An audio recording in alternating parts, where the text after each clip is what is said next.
lampu emergency atau lampu gantung ya. Nah, ini teman-teman bisa pakai buat camping atau buat yang di rumahnya sering listriknya mati. Ini bisa jadi salah satu solusi buat penerangan ya. Nyalanya seperti ini, mode pertama, mode kedua, mode ketiga. Dan ini dicas pakai USB Type-C. Sebelah sini sekali cas bisa bertahan 5-7 jam. Tergantung mode berapa yang dipakai, kayak gitu ya.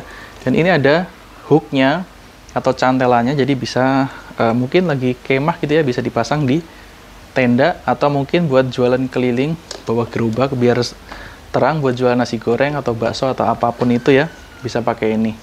Buat mekanik ada magnetnya ya.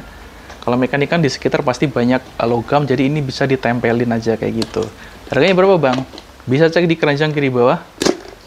Lampu gantung, lampu emergency, sekali cas bisa bertahan 5-7 jam. Terang banget nih. Nggak kalah sih sama listrik, sama lampu biasa ya.